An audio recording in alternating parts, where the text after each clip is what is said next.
రైతుగా ఒక మాట చెప్తున్నాను, ఎవరు తప్పుగా అనుకోవద్దు. దయచేసి ప్లీజ్, చావు పరిష్కారం కాదండి.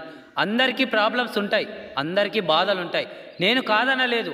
మీలో కొంతమంది అనుకోవచ్చు, చెప్పడం చాలా తేలిక, అనుభవిస్తే కానీ తెలియదు అని. బట్ నేను నిజమే అంటాను. కానీ అన్నిటికీ చావు కారణం కాదండి. దేవుడిచ్చిన ప్రాణం దేవుడు తీసుకెళ్ళేంత వరకు కూడా మనం వెయిట్ చేయాలి. మన తల్లి తన చావుకి ఎదురెళ్ళి కూడా మనల్ని 9 నెలలు కష్టం వచ్చినా, ఎంత బాధ వచ్చినా భరిస్తూ మనల్ని కంటుంది. సో అలాంటప్పుడు మీరు చనిపోయే ముందు తల్లిని ఒక్కసారి గుర్తించుకోండి.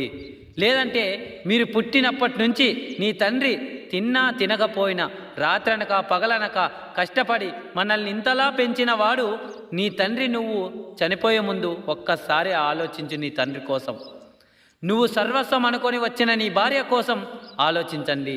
మీరు లేకపోతే నీ బిడ్డలు ఏమైపోతారో ఒక్కసారి ఆలోచించండి. ఇవన్నీ ఆలోచించి ఎన్ని కష్టాలైనా వాళ్ళందరూ చిరునవ్వు ముందు అన్నీ ఏవి దరిదాపులు కూడా రావు. ఓకేనా?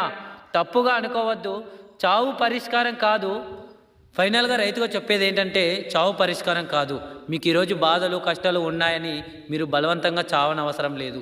ఏదైనా ఉంటే బాధలు కానీ కష్టాలు కానీ ఎదుర్కొని విజయం సాధించేలా ప్రయత్నించు. కానీ నువ్వు ఇలా ఆత్మహత్య చేసుకోవడం వల్ల నీ బాధలు కష్టాలని నీ ఎమ్మడి పోవచ్చు. కానీ నీ అనుకున్న వాళ్ళు, అంటే నీ ఫ్యామిలీ మొత్తం కూడా జీవితాంతం నిన్ను తలుచుకొని బాధపడతారు.